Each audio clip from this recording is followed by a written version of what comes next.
Muchas gracias. Bueno, vamos con un retraso infame, porque llevamos casi una hora de retraso, ¿no? Ha sido súper interesante las mesas anteriores, es verdad.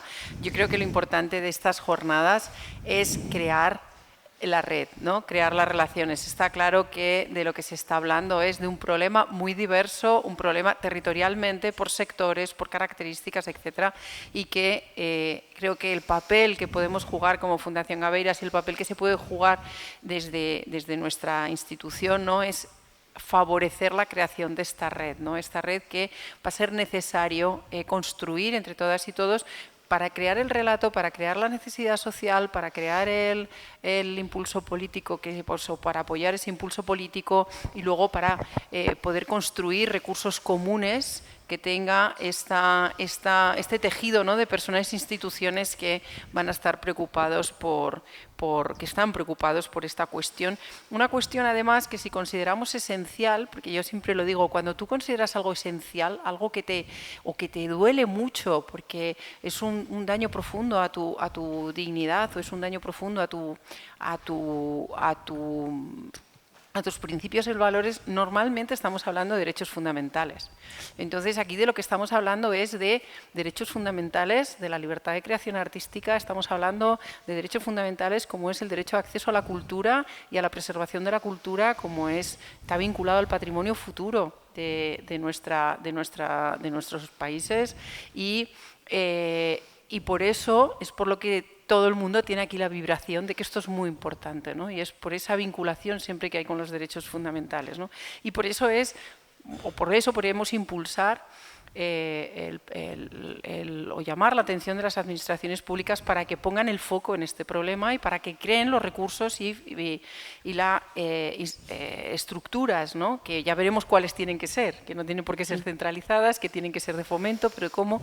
Y por eso queremos llamar la atención de las administraciones públicas en todos sus niveles, porque ya sabéis que en España además la cultura es una concurrencia compartida, es una competencia compartida, ¿no? Es una competencia concurrente, la tiene el Estado, la tienen las comunidades autónomas, las tienen los municipios, y esa es la grandeza también, ¿no?, de la cultura, que es transversal y atraviesa todas nuestras esferas de lo personal, ¿no? Y por eso, bueno, queremos...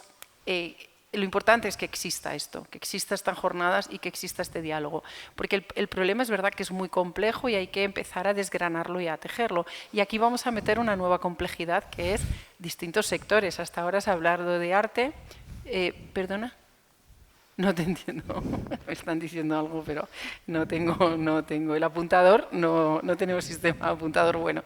Entonces, vamos a meter una complejidad nueva, y es que hasta ahora se ha hablado de arte y se ha hablado fundamentalmente, no, de instituciones museísticas, etcétera, pero estamos hablando también de otras disciplinas artísticas, tenemos que hablar de ellas. Y aunque en principio el proyecto de legados salió a esa... empezó con todo el sector de las artes visuales, tenemos que hablar también de los legados y del patrimonio audiovisual, del patrimonio de las artes escénicas, del patrimonio de otras artes escénicas de la danza, ¿no? Y para eso, bueno, pues tenemos a Patricia de Lorenzo, no me sé los apellidos de todos, así que voy a mirar un poquito arriba. Patricia de Lorenzo, que es la presidenta de Escena Galega, que, bueno, pues además tienes una tradición como compañía espectacular, que con Xesús Ron también, que es, pues una activista de las artes escénicas. Te voy a llamar activista, aunque no lo quieras, porque esto hemos estado hablando antes de eso. Y a Chus López Vilar, ¿no?, que es la responsable de archivos de la Corporación de Servicios Audiovisuales de Galicia, y a Sabela Mendoza, que viene de las artes escénicas y de la danza, que además ahora estáis de enhorabuena, ¿no?, porque parece que el Ministerio de Cultura sí que ya ha tomado como suya la necesidad de potenciar el sector de la danza, y sí que está trabajando de manera institucional con muchísima más potencia, ¿no?, en este sector. Entonces, como estamos dentro de las artes muy acostumbradas a la producción, vamos a ir muy rápido, vamos a intentar ser muy escuetos, vamos a ir a mensajes muy productivos, ¿vale? Y vamos a intentar recuperar todo el tiempo que nos han comido las mesas anteriores, y vamos a dar un ejemplo de disciplina. Yo no voy a decir nada de mi gallego, porque me disculpo, o sea, es una vergüenza, no lo sé hablar bien, no me encuentro cómoda y soy mucho más graciosa en castellano, entonces intento mantenerme en ese espacio de confort. Pero os pido por favor que habléis gallego, lo entiendo perfectamente y además no me gusta nada que se cambie al castellano por mi culpa, ¿vale? Así que por favor manteneros en gallego si es que os podéis, porque yo siempre al final acabo trayendo a todo el mundo al castellano. Entonces, vamos a hablar de manera muy escueta sobre, primero, en qué consisten los legados en las artes escénicas visuales, cuáles son esas características que tienen diferentes a las otras disciplinas y a las artes visuales y qué problemática tienen específica, ¿no? Vamos a hacer una ronda rápida sobre qué significa un legado en el audiovisual, en las artes escénicas y en la danza y cuáles son los problemas específicos que vosotros os estáis encontrando en el día a día. Empezamos por turno, Patricia.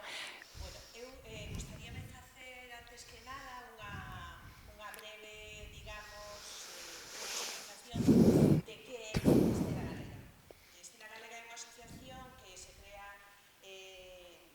no ano 2002 e no ano 2015 sufre unha importante transformación e agora mesmo somos 58 compañías asociadas de diferentes disciplinas escénicas, non? Hai artes de movimento, hai maxia, hai circo e compañías de teatro, digamos, dunha linguaxe máis convencional.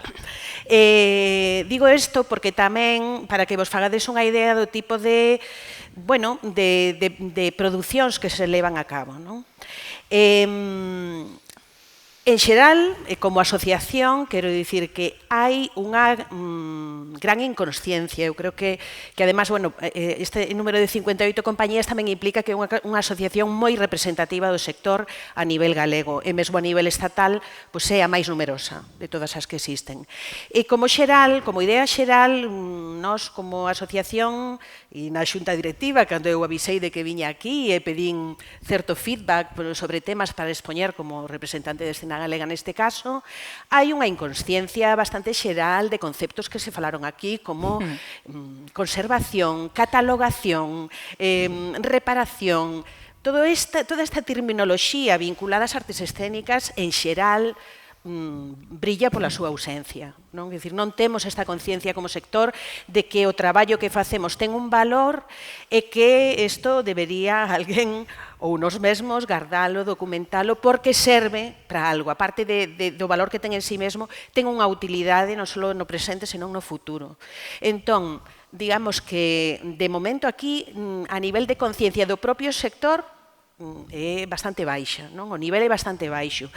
Se cadra non, hai algunhas compañías, aquelas que levamos máis anos, entre elas da que eu formo parte, que aquí Xesús vos contará despois, de Chévere, pois hai compañías que xa levamos moitos máis anos e algunhas que xa desapareceron, que sí, houbo iniciativas, houbo intentos, un pouco esta conciencia de todo este traballo que xenerei, todos estes elementos, obxetos escénicos, desde maquetas de escenografía hasta títeres, roupas, vestiarios, atrezo, pois todo isto sí, aí é conveniente deixalo, non? Entón, gustaríame dicir que aquí hai uns anos, foi no ano 1997, fundouse, tivemos un centro de documentación teatral que dependía da Xunta de Galicia. Hoxe en día hai moitas compañías novas que nin son conscientes de que isto existiu, non? Estaba dirixido por Mar Nogueira e tiña como obxectivo precisamente a reconstrucción histórica de todas aquelas actividades e espectáculos que realizaba naquel momento o IGAEN, Instituto Galego de Artes Escénicas Musicais, que despois se convertiu en AGADIC, Axencia Galega de Industrias Culturais, que é, digamos, o organismo da Xunta referencia para as artes escénicas. E aparte disto, tamén, aparte de conservar o material e a creación dunha base documental, tamén tiña entre as actividades a formación dunha biblioteca específica de teatro, música e danza e arquivar todo ese material, non? Que vos comentaba, ese material gráfico, cartelería, programas, maquetas, etc. varias compañías fomos chamadas naquel momento para entregar os nosos materiais. E así fixémolo. Estaba ubicada aquí en Santiago de Compostela, na Rúa do Vilar, onde está o casino. Estaba ali a sede do Centro Dramático Galego naquel momento e tiñan ali unha oficina. Todo ese material foi entregado, tiña un equipo de xente que digitalizaba todo aquilo. Estamos falando de que nos entregábamos cintas de VHS e devolvíannos un CD con todos os espectáculos catalogados, digitalizados, e mesmo textos, cartelería, todo isto. No ano 2002-2003 desaparece ese centro, ninguén se comunica oficialmente con aquelas compañías as que se nos solicitou o material e hoxe en día non sabemos onde está. Se está en San Caetano nun baixo da Xunta, ali tirado, ninguén sabe, ninguén nos comunicou e non sabemos nin onde está. E tampouco, digamos, como por facer un pouco de autocrítica, nos mobilizamos para dicir, oye, onde está este material? Digo que tamén hai algo do seguimento das cousas, é sintomático do pouco que nos importa como sector o traballo que facemos e o valor que ten de todo ese material que xeramos. A día de hoxe, sí que se entrega algún material, porque a maioría, moitas compañías aquí producen con subvención as axudas públicas e forma parte do material xustificativo desa axuda entregar un vídeo dunha obra de teatro, dunha peza que fagas de danza. Ti tes que entregar esa obra, así como guión, cartelería e tal. Entón, isto está entregado, pero non con idea e finalidade de ser catalogado nin guardado simplemente, sino simplemente como parte dunha documentación xustificativa dunha axuda a produción. É máis, é probable, hai algúns anos entregabas os DVDs, poñer unha cámara fixa e gravar o espectáculo era suficiente, non? Supoño que eses DVDs, hoxe en día envías un enlace de Vimeo, do que sexa, pero supoño que eses DVDs nun momento dado serían destruídos ou algo así. Non hai ninguén ao cargo diso, digamos. Non pasados os anos da xustificación pertinentes, pois é probable que desapareza. Entón, hasta aí chega a conciencia de documentar o traballo das compañías e que se entregue nalgún lado. Bueno, digo que non me estendo máis, creo que por responder directamente a pregunta que facías. Sí, que estamos quizá en un paso más atrás todavía que anterior, porque no había, hay que construir la importancia del tema, ¿no? Pero tú sí que has hecho algún trabajo, ¿no, Xesús, de catalogación y de archivo, que antes me comentabas? Fixemos en Chévere, sí. Tamén hai que ter en conta que a natureza efémera e temporal do que é unha arte escénica, digamos, que vai en contra da súa documentación ou da súa conservación. Quer dicir que no caso da arte estamos falando en xeral de obxetos, ainda que foran digitais, pero hai un obxeto, un cadro, unha peza, que alrededor de aí é de onde podemos construir, digamos, toda a súa documentación.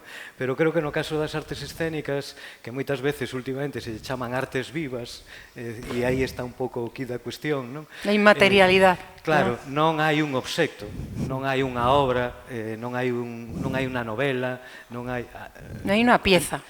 Claro, hai unha peza que ocorre durante un tempo e nun lugar e no momento que acaba a función, pois a materialidade desa peza desaparece.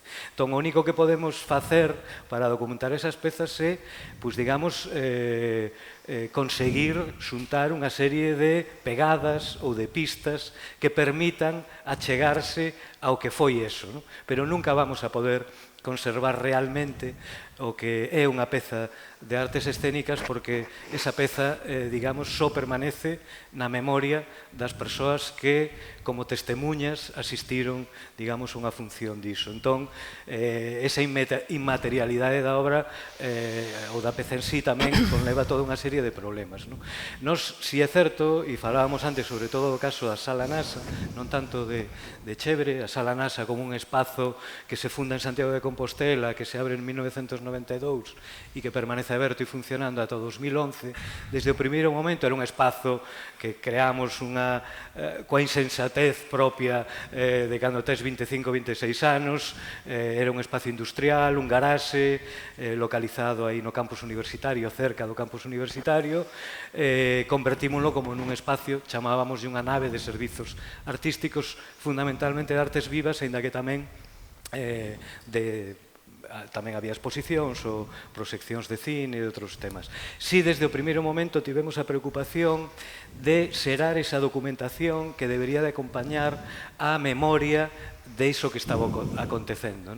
Dunha maneira, imaginades, un grupo de rapaces e de rapazas que simplemente o que facíamos era, con un equipiño de vídeo, empezar a gravar no ano 92 o que estaba pasando en aquel lugar, fotografiando de alguna maneira, e durante eses 20 anos, digamos, sí que fomos xuntando un arquivo de audiovisual bastante importante e un arquivo, digamos, con obxetos, cartelería, programas de man, e moitos destes vídeos, primeiro en VHS, despois en DVD, que as compañías mandaban, e no caso da música, porque tamén era un espazo que tamén, digamos, trataba, e gran parte da súa actividade tiña que ver coa música,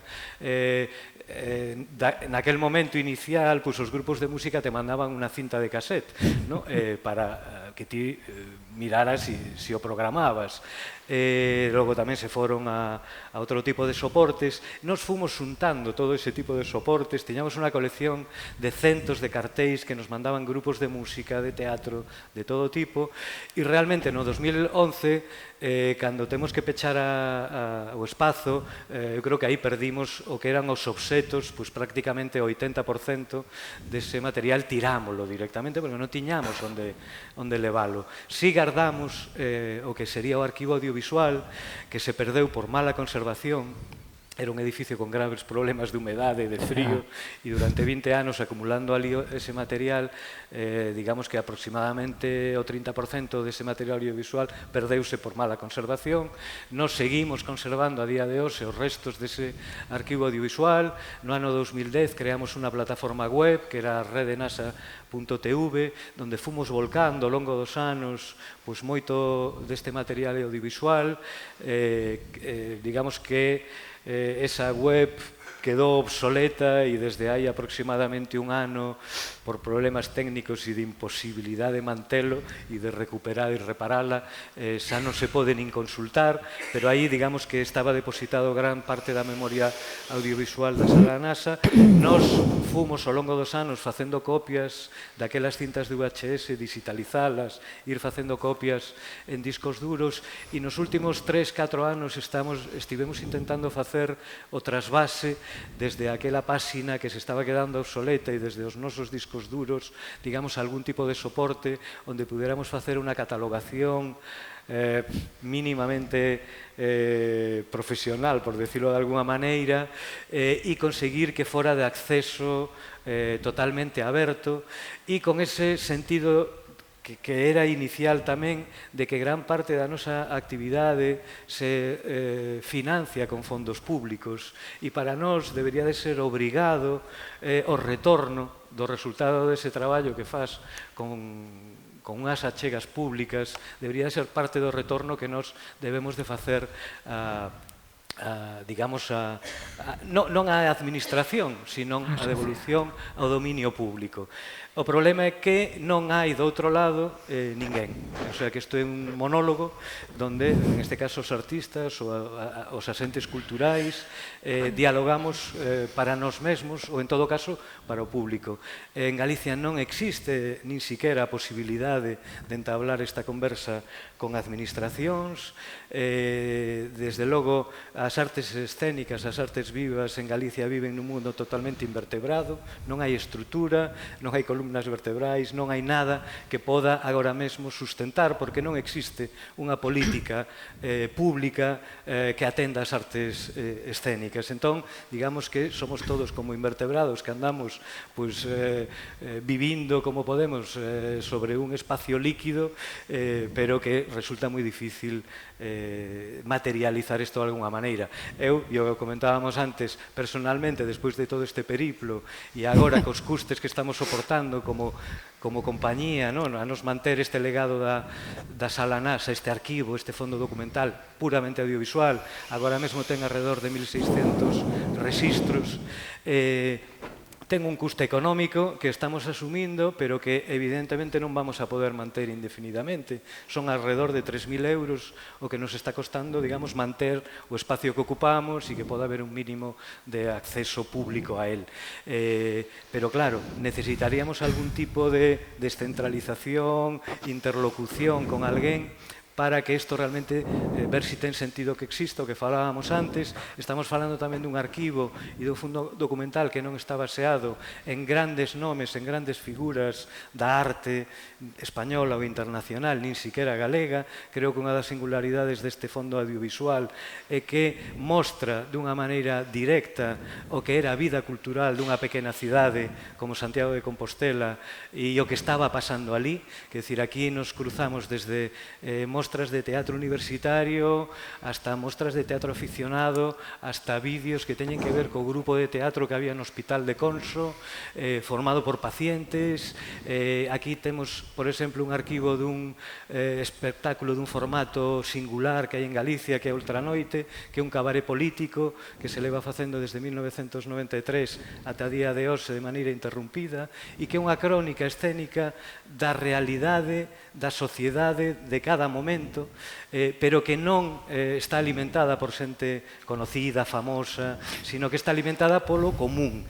E isto é outro problema engadido, que cando falas deste tipo de fondos documentais ou de arquivos, ao non existir ningunha figura de prestixio cultural, digamos que é como que o valor do fondo documental ou dese arquivo redúcese porque non ten encaixe en ningún tipo de lugar que o poda acoller ou de outro tipo de centros. Es lo que hablaba antes David Barro, ¿no? Del valor simbólico, de lo que está, de la historia que está contenida en ese archivo, que no siempre tiene que estar vinculado a esa calidad artística puntera o de grandes figuras que lo sustenten, ¿no? Y eso es una historia de Santiago y ese valor simbólico de ese archivo, y tú estás contando la historia de una heroicidad, que es de lo que se trata ahora, la conservación de los... Ni siquiera de unha heroicidade. E despois hai outro tema que dentro do período democrático aquí tamén hai unha batalla política e cultural, e ese espacio, a Sala Nasa, formou parte dunha diana que un partido político como o Partido Popular utilizou como diana para acabar con ela. Entón, como se pode manter a memoria dun lugar, dun espazo cultural que foi dinamitado desde o propio, digamos, partido político que sustentaba, digamos, o poder nas administracións públicas e que o sigue sustentando? Claro, es lo que te iba a decir. Nunca o van facer. Claro, es pedirle que Digo, quizás que de exilio, como apoye la historia de su vergüenza, ¿no? Que claro, es una cosa que en este país nos cuesta bastante hacer. Yo voy a decir una cosa para que tengáis un poquito de calma, porque no, yo he empezado un poco acelerada y no quiero aceleraros, que después hay unos pinchos para todo el mundo y que no nos vamos a morir de hambre y que por lo tanto vayamos con cierta tranquilidad en este sentido. Chus, la experiencia del sector audiovisual es un poco distinta, ¿no? Y sí que tenéis... Bueno, sí, no sentido de que, a ver, estaba escoitándote, é unha pena que todos os sectores que traballamos co audiovisual non poidamos ter un espacio común no que traballar uns con outros. Por exemplo, a Filmoteca Galega é como un gueto, non? Sí. Arquivos, cuidados... porque non podemos facer un espacio común. Nós temos recursos para facelo, nós temos recursos para catalogalo, temos recursos, temos ferralla para conservar todo iso, para salvagardalo, que ao final é o importante.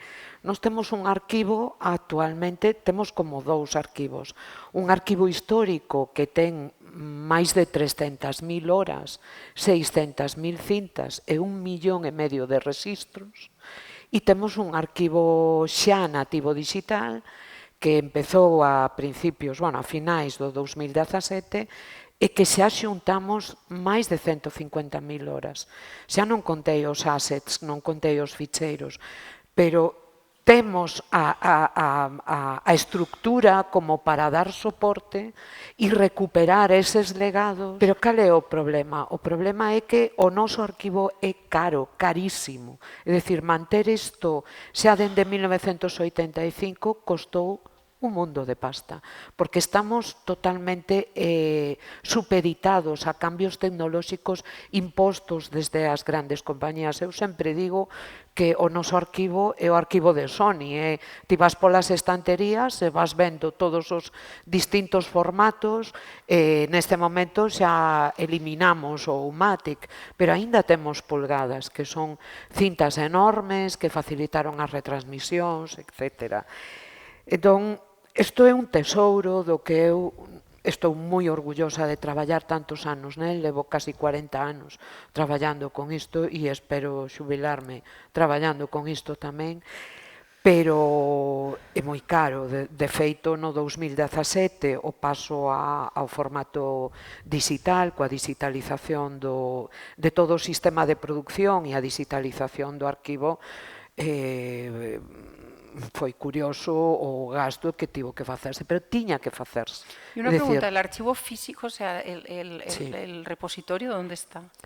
En San Marcos. O sea, tenéis un repositorio físico, no estáis utilizando las nubes estas... Non, polo de agora non, pero chegará, a nube chegará. Porque al final eso sí que es un peligro... A nube chegará, o que pasa que manter ese arquivo físico dese arquivo histórico, hai que mantelo mentras non chega a digitalización completa. Nos agora mesmo temos digitalizadas alrededor dunhas 60.000 horas, 70.000 horas desas 300.000. Digitalizalo é a única maneira de compartilo coa sociedade. Nós xa tivemos unha experiencia hai tempo que nos me costou a saúde, pero casi, que foi intentar compartir un arquivo online, decir, facer as nosas propias pezas, e temos colgados agora mesmo 1.500 vídeos do que é a historia política, social, e gústame decir que tamén a vida cotiá, que é o que máis me gusta dese arquivo, é ver a vida cotiá, veros a xente no día a día, e ver un gran fondo cultural que temos e no que esa arte efímera da que falas, que queda na representación, está nos nosos ficheiros en moitos casos. É dicir, esas grabacións témolas, pódense compartir, pódense priorizar as súas digitalizacións. Pero en vuestro archivo, como se escoge el contenido que entra en el archivo? O contido é a produción a que marca é a produción e ás veces nós mesmos que pedimos grabacións. En moi poucas ocasións. A verdade é que nós non actuamos, non podemos pedir de vez en cando, oi, non hai isto, grábame aquí, vai haber isto, porque non ides aquí.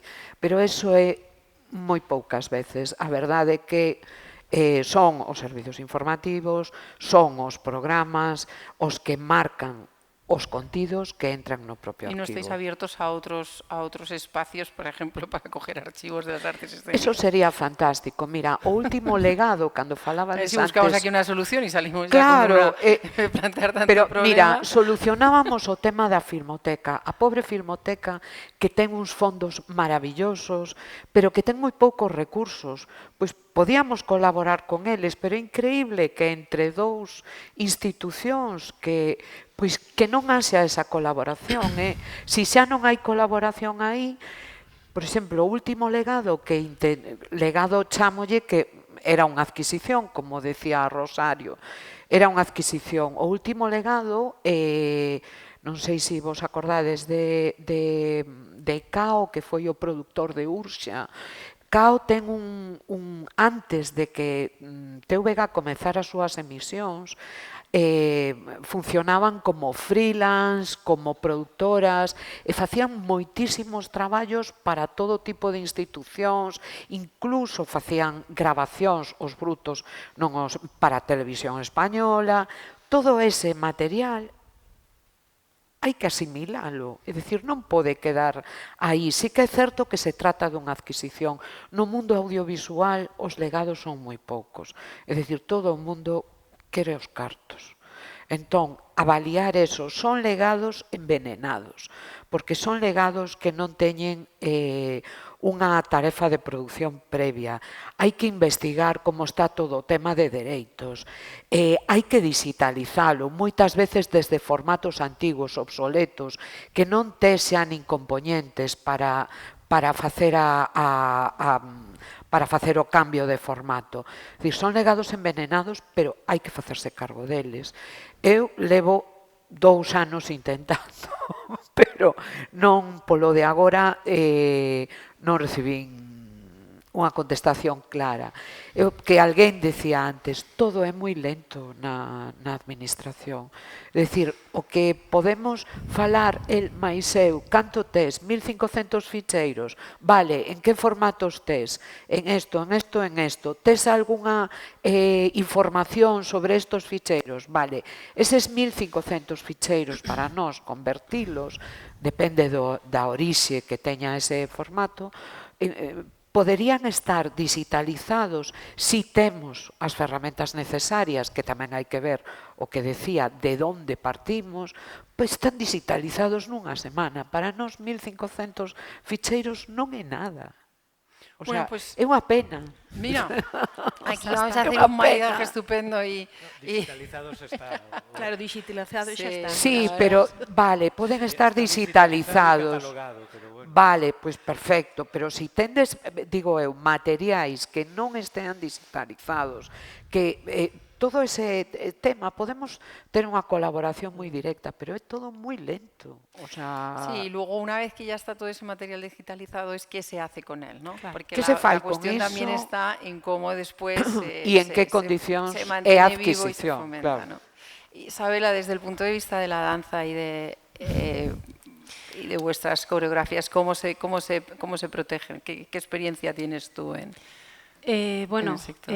vou pasar por varios temas porque son moitos melóns, pero empezaría se cadra un pouco pois compartindo esta primeira constatación, non, que xa trouxeron as compañeiras, os compañeiros en relación a que é certo que non é unha conversa para nada habitual ou prácticamente inexistente entre o sector, a cuestión dos legados, pero eu non coincido tanto con que sexa unha cuestión de inconsciencia, non?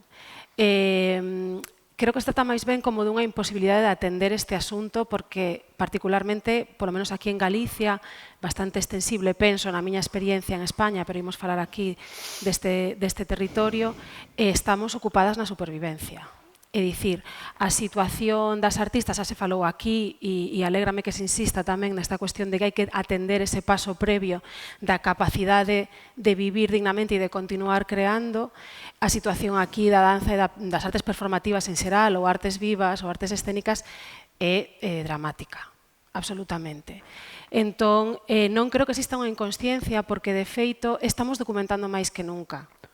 É dicir, as artistas individuais, as compañías, os colectivos documentan amplísimamente os seus procesos. Ese, polo menos, é a miña experiencia, non? Están, evidentemente, as páxinas web, están os Vimeos, están os YouTubes, están os cadernos de traballo, están as correspondencias de moitos tipos, o sea, hai moitísimo material digital, non? Si que é verdad que fragmentado e, como distino, como desmembrado, non únicamente como material promocional, que é certo que o noso propio, é dicir, a nosa propia actividade nos leva a crear arquivo de cada unha das obras, porque é o que nos permite vendelas e circular con elas, pero tamén hai moitos outros soportes que teñen que ver co propio pensamento do proceso creativo e da súa pegada posterior. E podo nomear logo varios exemplos, non? Pero me parecía importante sinalar que todo ese material está aí e que entón para min é moi importante entrar na conversa de, dado que todo eso está aí, non? Como, dende esa cooperación, se queremos interinstitucional ou pluriaxencial, non sei como chamala, como entramos en relación con isto, non? É dicir, por que unha artista da danza ou das artes performativas en Galicia non entra en diálogo moitas veces con unha institución, sexa un museo, un centro de arte ou un teatro, que este é un tema moi grande que poderíamos abrir aquí, porque en Galicia particularmente, en España en xeral, temos moitísimos equipamentos escénicos. a inmensa maioría de titularidade municipal, pero organizados por redes autonómicas, na maioría das autonomías, como todas sabemos. Redes autonómicas das cales perciben un apoio das autonomías, dos gobernos autonómicos e moitas veces redes provinciais tamén. Aquí, por exemplo, hai unha bastante activa na provincia da Coruña, non? Que reciben apoios, pero que casi sempre son económicos, apoios para exhibición. Que pasa? Que existe un baleiro enorme en relación a definir cales son as competencias deses equipamentos en relación ao resto de momentos dos procesos creativos, non?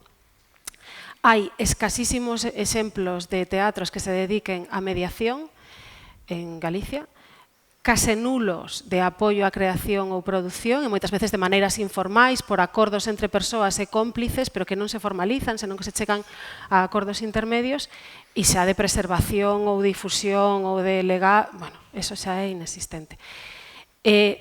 Claro, e volvo á pregunta de antes, non? Por que un artista, unha compañía non se achega, sexa un teatro, un museo, un centro? Porque tampouco existe unha conversa viva no momento, intervivos, xa que estamos no ámbito xurídico, non? É dicir, non existe unha conversa previa nas institucións ou dende logo na institución política en absoluto, pero logo nas culturais que se acheguen ao contexto artístico das artes escénicas ou das artes vivas ou artes performativas, a que se interesen polo debir desas obras, ou moi mínima, non? Entón, aí está faltando unha conversa ou unha relación de confianza e de continuidade tal que un artista ou unha compañía poida imaginar en vida. Creo que este centro, esta institución, podría chegar a ser un lugar co que empezar a dialogar agora sobre como... Isto por non dicir que non quede polo camiño, porque moitas obras quedan polo camiño. E aquí temos exemplos incluso de arquivos moi importantes, como foi a web de matarile.net, actualmente inactiva, unha compañía insigne absolutamente de Galicia, que fixe un esforzo inxente de arquivo, catalogación, de documentación de toda a súa obra, pero tamén da obra vinculada á Sala Galán e a En Pé de Pedra, tamén dous eventos insignes na nosa cultura, que disolta recentemente a compañía todo ese arquivo online que sí que atestiguaba gran parte de material videográfico das artes escénicas galegas, pois quedou en non hai ninguén no hosting, non? É dicir, que é unha pregunta moi importante tamén, é dicir, todas estas artistas que teñen os seus Vimeos, os seus YouTubes, as súas webs, que vai pasar con eses? O sea, como podemos conversar? Os fondos moitas veces arrancan nese lugar que é de transmisión de como seguir custodiando toda esta documentación que se fai en vida, non? Eu sí creo que ocupa un lugar, por exemplo, antes se falaba do lugar de adquirir unha performance ou unha peza, non? Porque efectivamente este é o asunto do hardware e do software que moitas veces vai asociado a determinadas pezas performativas, pero tamén outros elementos como os obxectos escenográficos, anotacións, documentos, é dicir, hai un lugar. Tamén tenéis un problema de las piezas físicas, non? Sí, é que eu non creo tanto que o efémero, é dicir, evidentemente é unha cualidade da disciplina da que estamos falando, pero non creo que sexa ese o elemento que impide, ou, digamos, o principal... non sei como dicilo, a principal dificultade do feito de que os museos en España non se teñan ocupado máis ou non existan máis, ou en Galicia en particular, legados, non? Non creo que sexa exactamente ese o asunto.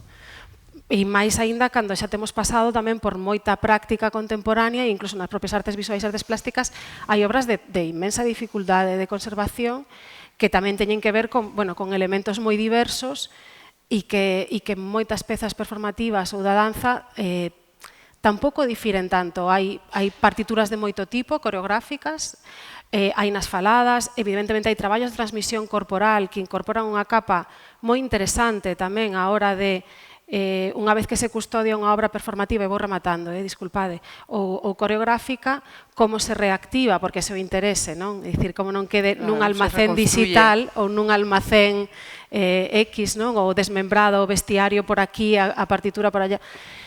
Como se reactiva significa volver a poñer un corpo dentro do museo, do centro ou do teatro, non? É dicir, un corpo que volva a reactivar unha coreografía, unha peza performativa E, en definitiva, a experiencia do público para min non difire tanto, insisto. Para min, eu entro nun museo e vou a ver unha peza de danza, efectivamente nunha experiencia colectiva, ou vou a ver unha exposición e quedo diante dun cadro, ou dunha escultura, ou dunha obra videográfica un momento e marcho para a miña casa. É dicir, a experiencia relacional, para min, non... Levo un tempo pensando nisto, é algo que tamén, por exemplo, conversei recentemente con Teresa das Alas do Mun, que tamén insiste en que para ela cada vez máis non hai tanta distancia. No, de hecho, hay unas vasos comunicantes ya interdisciplinas que no podemos hablar ya de subsectores. Claro, y luego que estamos hablando a hibridación, de danza, el arte performativo, el arte conceptual, o sea, estamos claro, ahí tamén en una... arte de acción, é dicir que a hibridación é moita, non? Pero que hai exemplos, e aquí me quero ir, e agora sí, perdoa, de remato, que claro, hai poucas ocasións nas que a danza chamada así como a comentar estes asuntos. Entón, permitideme que a pequena emoción. Hai exemplos, estou pensando, por exemplo, seguimos a Portugal, recentemente a Serralves adquiriu tanto o fondo de Joao Fiadeiro como de Vera Mantero. Claro, son centros de arte tamén que levan moito tempo, pois igual que un departamento de artes performativas. Hai o tema dos recursos humanos. Te voy a hacer la segunda pregunta, que la vamos a hacer también y con ya un poquito más de vida, digo, tamén. ¿Qué ejemplos se conocen? Pues ¿Qué soluciones? Vamos a hablar ahora de ejemplos y soluciones. Sí, o sea, ese exemplo para min levame a pensar tamén, pero en calquera caso non museo na institución que ten uns recursos humanos e seguramente económicos, non coñezo os detalles, pero sei que hai un departamento de artes performativas, evidentemente, que leva tempo e que eses artistas están en relación con esa entidade. Entón, pode chegar o momento de ter unha conversa, pois, digamos, orgánica ou con certo sentido a respecto de pois deixar ali un legado en vida de tal maneira que o artista pode ir participando de como se vai custodiar o seu fondo, como se vai reactivar no museo, esas pezas que se depositan ali, eses materiais e demais. Claro, no caso tamén da Radiotelevisión Portuguesa, da RTP, que ten RTP Palco, que é unha sección que produce os seus contidos tamén, que tamén o legado é ao final como falan en vida os artistas, como entran en relación nos museos ou nos teatros ou na televisión pública. Hai unha serie documental que se pode ver na RTP que se chama Portugal que danza. E son unha serie de entrevistas e demais. Os estudios Víctor Cordón, que en Lisboa, que tamén teñen participación pública, elabora unha serie dende fai un tempo que se chama creo que é unha danza para a mañá. Entón, pois, entra tamén en visións de trayectoria vital de artistas que xa están nunha media ou máis que media carreira, que tamén eses xestos son os que permiten ás artistas de artes escénicas traballar nesa consciencia de ostras, me están chamando para facer a revisión para atrás e para diante e igual hai que empezar a facer algo con todo isto, non? Entón, esa conversa non se está dando. Tampouco penso que, inda que celebre, non, que o INAEN está nesa reestruturación, o Centro Nacional das Artes Escénicas e da Música leva asistindo moito tempo, ata onde sei alberga a nivel de danza varios fondos, todos eles bastante históricos, é dicir, fondos tipo Vicente Escudero, Antonio Gades, non? Que ten partes digitalizadas, partes no Museo das Artes Escénicas, antes Museo do Teatro en Almagro, aí os vestiarios, as cousas físicas, pero que son, insisto, poucos fondos, moi históricos, hai como unha quebra en determinado momento en relación á creación contemporánea onde esa relación non se dá, non? Estamos sempre traballando a memoria como moi tarde. Sí. Cando xa hai unha reinterpretación deses fondos, por certo, ningún femenino, importante nomealo, porque mulleres na danza... hai unhas cuantas. E algunhas están facendo exercicios de transmisión. Moita xente coñece a obra de Bach de María Muñoz que está sendo transmitida, bueno, e que xa foi, que está sendo danzada por Federica Porelo, peza xa da historia da danza contemporánea, ou María Antonia Liber, que, por certo, está transmitindo unha bailarina galega, Alejandra Balboa, aproveito para dicilo aquí.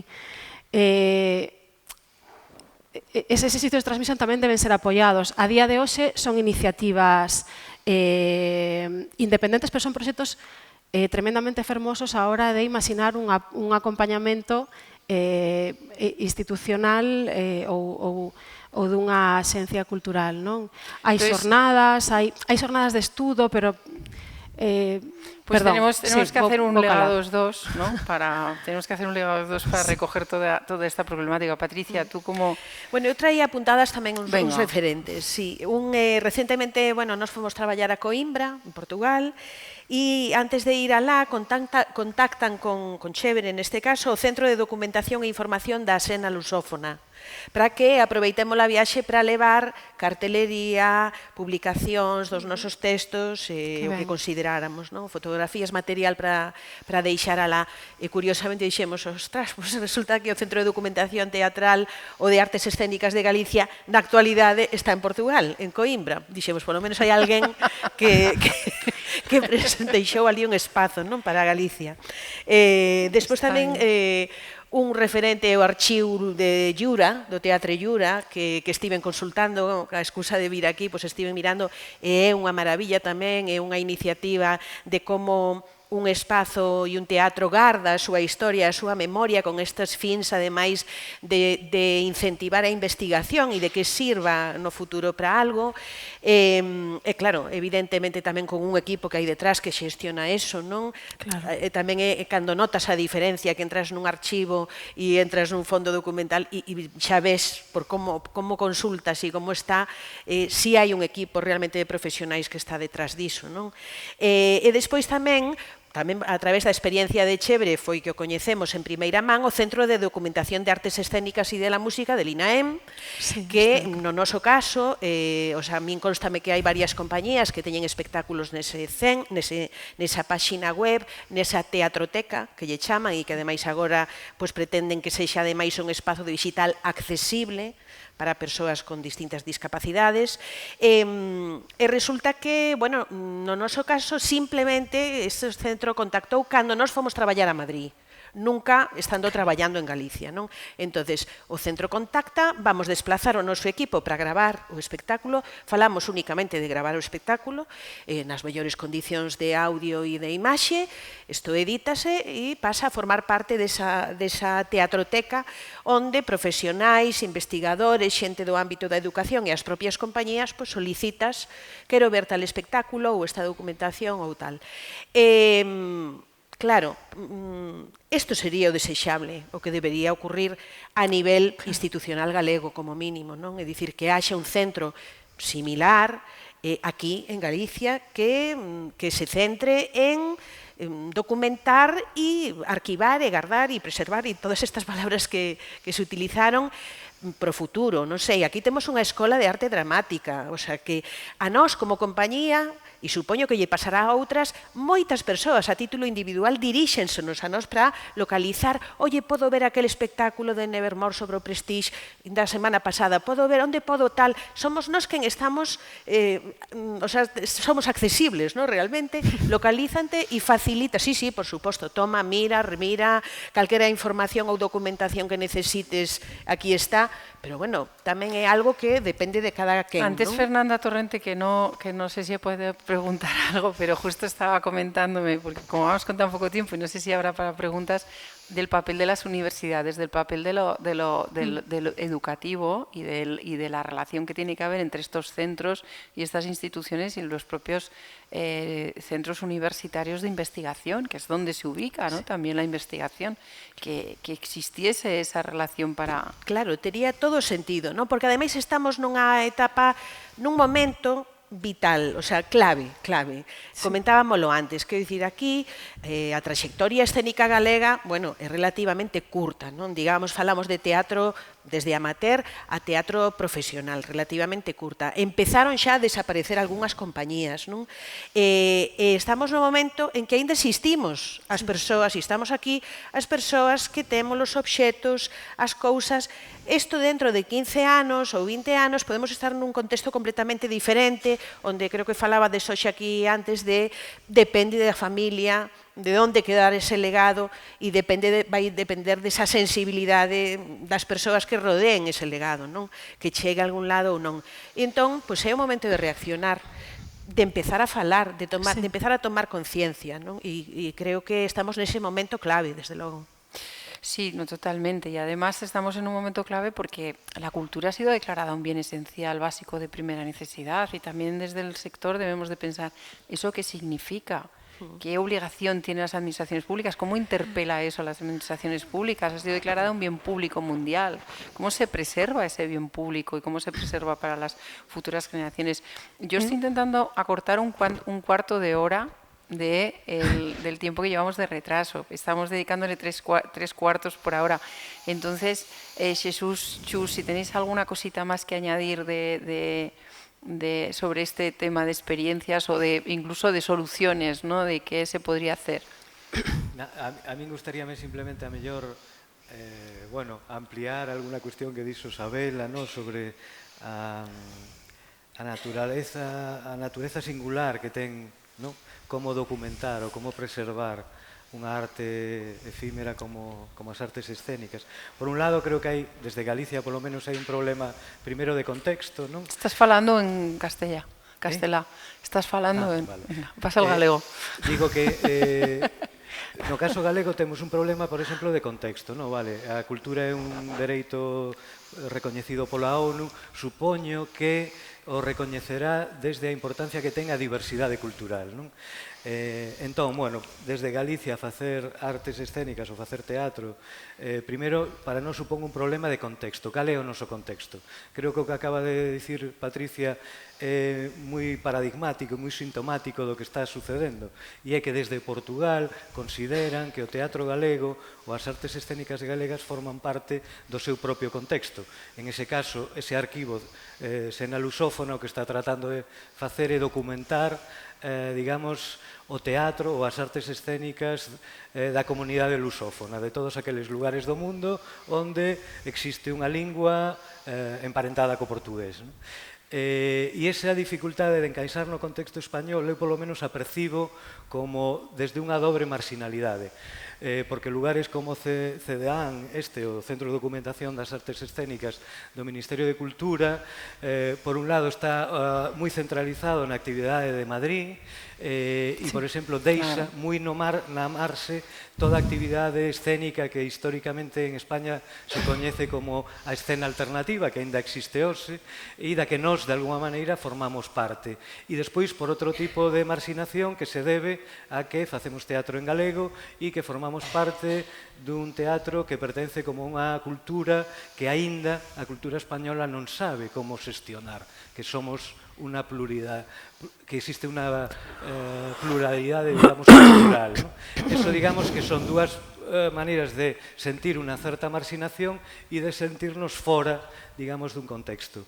E, por outro lado, a diferencia de Cataluña, en Galicia, non existen, digamos, iniciativas ou non existe, digamos, unha vontade de considerar que temos unha cultura propia, que temos un contexto sociocultural propio e que deberíamos de preservar, digamos, as producións culturais dentro deste contexto. Y de ahí las concurrencias de competencias concurrentes y compartidas. Es que si está así estructurado es precisamente por la importancia que tiene que la cultura se gestione desde los territorios y se gestione desde los individuos y desde las singularidades y la diversidad. Y por eso se estructuró así constitucionalmente. Sí, porque es un derecho y es una obligación de fomento y de preservación. Non acaba de funcionar porque non existe vontade e porque creo que non se acaba de entender a pluralidade da cultura española. E logo outro tema que é un pouco diferente, que ten que ver con algo que dixo Sabela antes, que, vale, documentamos unha arte efímera.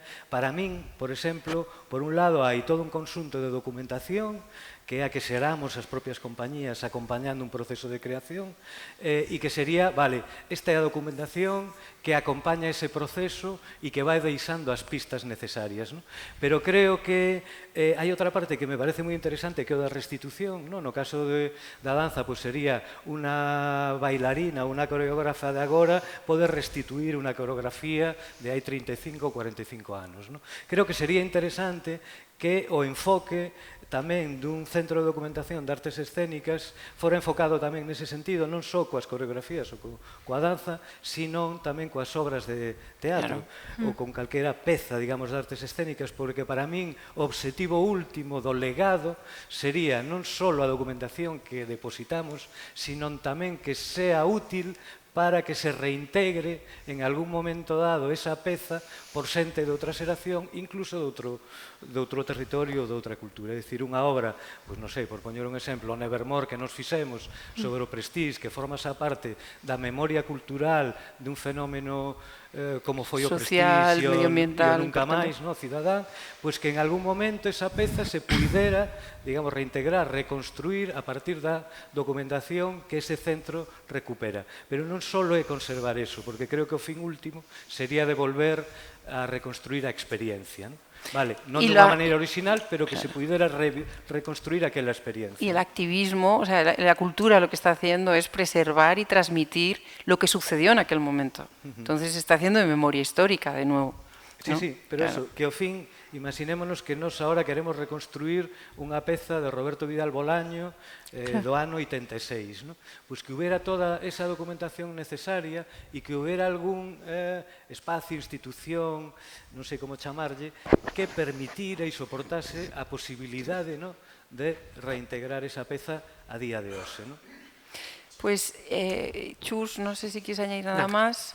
Hay una pregunta por aquí de Charo, es importante, porque además yo me estaba acordando de una pieza que teníais en el Reina Sofía, precisamente, que reconstruíais la memoria, no me acuerdo, es que no me acuerdo de quién es. De la mesa efectivamente. verde, claro. Sí. Y luego, a Patricia, ya cuando después de la ejemplo. pregunta, el tema del asociacionismo, ¿qué papel juega el asociacionismo en poder trabajar este tema, ¿no? Sí, Charo, y ya terminamos por aquí.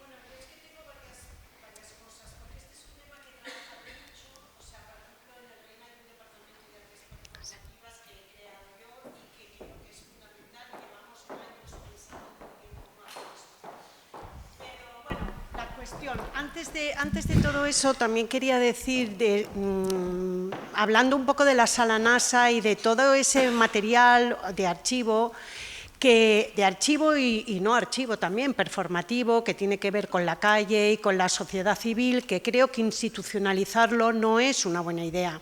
Creo que esta necesidad de institucionalización que parece que tenemos todas, porque al final lo que pasa es que como con eso intentamos quitarnos un problema de encima porque tenemos muchos más, no por vagueza, pero institucionalizar eso es como matarlo desde algún punto de vista, y creo que también es importante dar la responsabilidad a la sociedad civil de mantener eso. Ahora, esa responsabilidad no tiene que ser económica, es decir, no puede la sociedad civil estar, digamos, bueno, sí que puede, porque de hecho lo está haciendo, pero no estaría mal que tuviera, digamos, ayuda de los diferentes sectores institucionales y culturales, tanto autonómicos como del Estado, ¿no? Y ahí es a donde yo creo que muchas asociaciones tienen que poder pedir fondos tanto a España como a Europa para poder mantener esto fuera de la institucionalidad. Yo creo que el espacio de fuera de la institucionalidad es un espacio de legado también interesante. Bueno, no me meto más porque estaría 2 horas. Bueno, y luego, desde el punto de vista de la danza, que bueno, yo conozco bastante el panorama francés, está la Cinémathèque de la Danse, están los 2 museos Centro de Nacional danza. de la Danse, claro. Entonces, bueno, la danza es, y también el teatro, pero yo llevo mucho tiempo cómo incorporar eso en un museo, y de alguna manera también hay una contradicción muy grande. Y a mí, por ejemplo, lo que tú decías y lo que él decía también, o sea, una danza no es un prop, que se dice, ¿no? que es un objeto, o es el documental, o sea, la danza, o el documento o la imagen grabada. La danza es lo que pasa en un espacio específico. Entonces, muchas veces un museo, como por ejemplo puede ser el Reina, tiene que pensar, ¿es mi espacio un espacio para hacer eso? Porque tampoco pasa nada por decir no. No lo es, ¿no? Claro. O, por ejemplo, ¿puede un museo acompañar a un cuerpo que va a desaparecer y que va a llevar a otro cuerpo, y ese cuerpo va a pasar a otro cuerpo? Y entonces, al final, lo que tú, en teoría, estás coleccionando ya no es la danza, sino son personas. Claro, eso también desde un punto de vista ético y desde un punto de vista también lo digo porque yo lo he estudiado, del seguro. Y todas estas cosas que nunca piensas cuando te dedicas a esto, pero cuando estás en una institución tienes que pensar, son también muy problemáticas. Y entonces, porque, por ejemplo, si una bailarina le deja a otra bailarina que a su cuerpo que lleve su legado, o sea, ese cuerpo está llevando el legado de la bailarina que desaparece, luego la siguiente generación ya es outro legado que ya es anterior. Bueno, ¿no? é que máis que un legado, unha transmisión dunha coreografía, dunha partitura. Sí, pero esa transmisión ya no es necesaria, entonces esa transmisión ya no es la obra. La obra tiene que vivir en un cuerpo, o sea, eso tamén puede pasar. Bueno, eu creo que a obra vive na transmisión, non? É así dificultade de entender que é o momento do encontro dos corpos onde se transfire, non? Pero que é o mesmo que a propia aprendizaxe da danza, non? É dicir, o que entrar nunha aula e recibila de outra, non? É dicir, sí, pero una cosa es una reinterpretación y otra cosa es hacer exactamente la pieza a través del cuerpo, o sea, de lo que te ha dejado el cuerpo de la mujer que te lo está pasando. Sí, sí. Bueno, entonces, todo esto también es muy complicado y tenemos que ver si la institución arte o la institución museística o incluso institución tiene que estar ahí, o tenemos que crear una nueva institucionalidad, una institucionalidad completamente diferente para poder, digamos, abarcar eso. Claro, yo creo que eso tamén é importante. Sí, totalmente. Sí. Ti falabas do caso moi rápida de Francia, claro. As casas da danza, non, as maisons de la danse, existindo un centro nacional que ademais descentraliza en casas da danza en moitos territorios, permiten que moitas destas funcións estén atendidas de algunha maneira, porque existe unha transmisión constante e un espazo de creación, de estudio de obras pasadas, de creación de obras novas e de transmisión, non? Espacios que tamén incluso elaboran arquivos online. Un dos que usamos moitísimas investigadoras ou creadoras é Numeridance, que é un arquivo online amplísimo de pezas e de fondos que depende da Maison de la Danse de Lyon, por exemplo. Pero moitos centros de rexerxe asociados a estas Maisons de la Danse teñen fondos parecidos tamén, non? Entón, claro, eso aquí é absolutamente ausente. Entón, claro, tampouco se pode vir a un museo que asuma todas as funcións dunha cousa que está que deberá estar moito máis repartida, e por eso dicía, hai moitísimos equipamentos escénicos, teatros en España, municipais e de todo tipo. Que pasa? Que necesitamos ser máis ambiciosas e máis claras nas súas competencias, penso. E en relación á universidade, hai un arquivo moi interesante que é o Arquivo Artea, que coñecedes ben tamén no museo, porque Artea ten estado moi próximo, non? Arquivo Artea de Artes Escénicas da Universidade de Castilla-La Mancha, que tamén ten recollido moita da creación moderna e contemporánea, e aparte dunha maneira, pois, dende a investigación da universidade, que é unha maneira máis de crítica, de investigación contrastada, máis dialogada, non tanto de preservación do vídeo, sino un lugar máis de debate e diálogo. E quería decir, por último, que aquí existiu un intento precario, pero un intento de arquivo online da danza contemporánea de Galicia, non me quería esquecer, elaborado por Manu Lago, xestor cultural, independente, por vontade propia, porque sí, e que durou pois o que tamén se puido manter o hosting, pero que chegou a albergar moito dato, moito dato. Yo creo que todo esto sobrevuela también una cuestión de la que yo es siempre mi aproximación, que hay que repensar todo el esquema de financiación de la cultura. O sea, se está financiando un montón de producción, se está financiando la generación del contenido y no se está pensando en a quién y cómo hay que financiar de acuerdo con los retos contemporáneos que tiene la cultura, ¿no? No sé si hay una pregunta, dos preguntas. Bueno, se nos va esto de madre ya. Damos dos preguntas y luego, Patricia, si quieres cerrar algo desde el asociacionismo.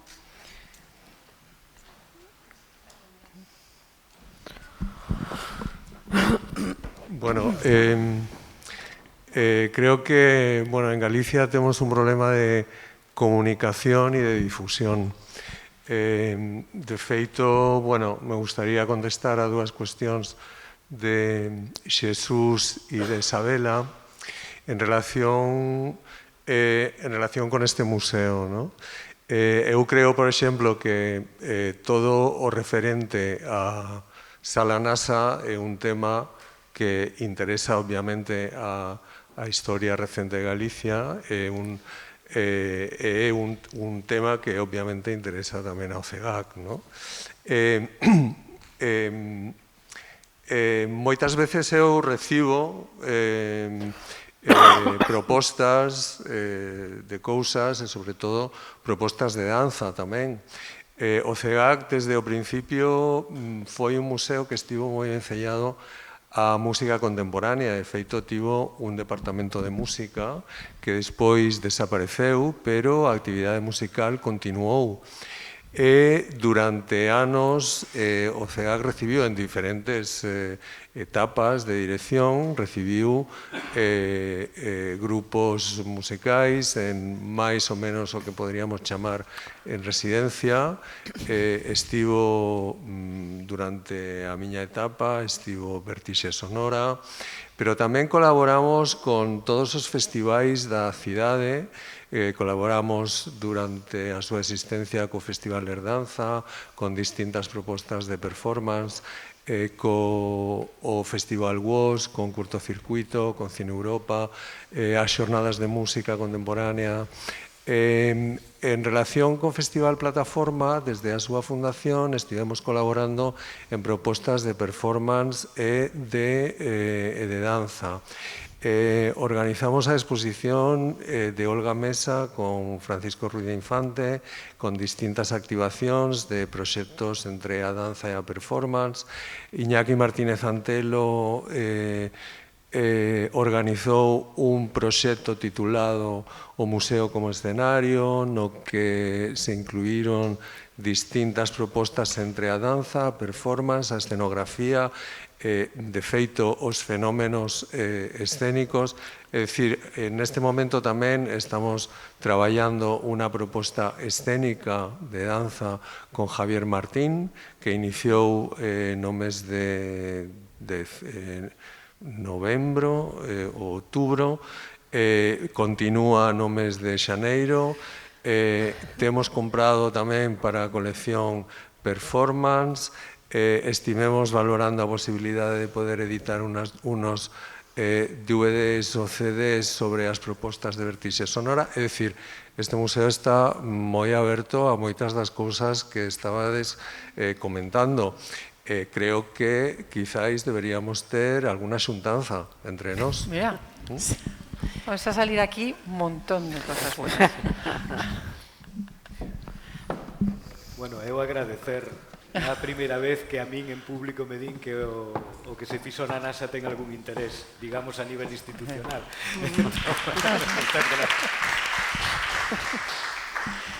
Hola, bueno, eu só quería poñer un exemplo porque eu teño unha exposición agora sobre Isaac Díaz Pardo no Centro de Documentación da Escena Lusófona en Coimbra. Eles se interesaron por unha exposición sobre Isaac Díaz Pardo que organizamos dende a Universidade de Vigo e que por casualidade agora pois resulta que fiando esta exposición tuvo un póster, unha fotografía de Isaac Díaz Pardo e Luis Seoane, xestionada coa Fundación Luis Seoane. Os de Coimbra se interesaron por esa imaxen que está relacionada co Teatro de Coimbra. Gracias ao arquivo da TVG hai un documental nesa exposición donde se escoita a Isaac Díaz Pardo, pero foi imposible conseguir cartaces de Isaac Díaz Pardo do CDG. O sea, eso foi imposible. A institución implicada no Teatro Galego pois non había maneira de conseguir os cartaces. Entonces, para esta pequena exposición con fin didáctico que axuda a difundir mínimamente Isaac Díaz Pardo no país lusófono, o sea, en Portugal, pois eu tive en relación con moitos arquivos, pero o problema é que os arquivos están tan invisibilizados que a sociedade non lle parece un problema, están infradotados todos, cada vez que vas a un arquivo che din non hai personal, non se cubren baixas, e é verdad que como socialmente nos falta que se vea a importancia deses arquivos. E os investigadores universitarios pois cada un está na súa burbulla e non colaboramos. E quería facer unha pregunta sobre unha cousa moi curiosa que, o sea, eu creo que socialmente deberíamos reivindicar novos espacios e novas estrategias. Un exemplo, o IGI, ese espacio creado por Isaac Díaz Pardo que falou María América, está abandonado e ten o único escenario circular de Galicia e está abandonado. Entonces, por que como sociedade decimos non se pode facer nada, non se pode, está imposible? Eso la contesta David. No, pero o que quero dicir é que hai unha cousa moi curiosa que non suele pasar en Galicia, que é a herencia que recibiron a Asociación de Escena Galega, que, por exemplo, cando falamos da concienciación para que sirven estas jornadas, eu creo que se podían ter creado coa herencia que, si explicades que recibiu a vosa Asociación de Empresas da Escena Galega, se poderían crear becas para documentar e guardar a documentación das empresas teatrales galegas en colaboración con algunha institución. Se fala da colaboración pública-privada, pero nos falta hábito de colaboración. Nos desanimamos ao falar con as administracións. Entonces, quero dicir, ao mellor hai algunha esperanza por aí. O sea... Pode ser. Vaya marrón que me acaba de caer aquí. No. Pero bueno. Moi desafortunadamente no Bran... Tenemos que ir cortando, si quieres. Conto brevemente, pero bueno, moi desafortunadamente no Bran sae un artigo, destes artigos para encher as noticias de Bran, entendo, dando unha información de que Escena Galega recibe unha herdanza, non me acordo xa de que cantidade, dun patrimonio importante dunha persoa que lle deixa todo o seu patrimonio, unha persoa falecida que lle deixa todo o patrimonio á nosa asociación. Isto non debería saberse, non? Digamos que foi toda, digamos, a comunicación. O feito é certo, pasou, é así, pero ainda estamos xestionando moi inicialmente todo iso, non? Entón, esta información non debería saberse. Grazas a ese inoportuno artigo, pois está e estivo na rúa o tema, pero evidentemente non digo, o sea, non direi que o vayamos facer porque a asociación está dixerindo, está analizando, está xestionando legalmente o que significa eso, tamén nun proceso de decisión e de presentación de ideas de que podería facerse, non? Evidentemente, este sería un camiño, non? É dicir que, e por pechar con isto, que función ten unha asociación como pode ser neste caso Escena Galega? Pois sería, quizáis, marcar un pouco estes puntos diferenciados, non? Aportar como asociación, nesta ocasión, con ese apoio evidentemente inesperado, pero aportar como asociación á sociedade, pois todo eso que soñamos e que xa sabemos que nos no noso futuro inmediato como sector tendo a quen temos, quen nos goberna, non vamos conseguir, e se cadra, pois si sería unha das funcións da asociación, non? E, claro, a asociación é moi diversa e a realidade é, eu tamén me gustaría pechar con un retrato un pouco máis, o sea, con outra percepción do retrato do perfil da asociación e do sector das artes escénicas. Evidentemente haberá realidades moi precarias e tal, pero hai outras que son completamente o contrario, non? Quero dicir que hai un sector que vive de facer teatro, que leva vivindo moitos anos de facer artes escénicas e que seguirá facendo. Entón, quero dicir que tamén como sector ten capacidade de reacción e de acción, non? E evidentemente con este soporte, se as compañías conseguimos poñernos de acordo en idear futuros e proxectos que sexan polo ben colectivo e quitarnos da visión individual, que é moi difícil en moitas ocasións, pois podemos evidentemente sentar un maravilloso arquivo que é unha das ideas que xurdiu, un arquivo escénico galego como se merece, non? Y yo no voy a abrir otro melón, pero habría que analizar sectores como audiovisual, artes escénicas, música, que sí que tienen incentivos fiscales, como que habría que repensar esos incentivos fiscales para que realmente puedan revertir en toda la creación y el sustento del tejido de base y de esta memoria sectorial. Sí. Porque lo que no se puede hacer solo es monetizar de una manera muy poco social y muy poco colectiva. Bien. Pero eso lo hablamos otro día.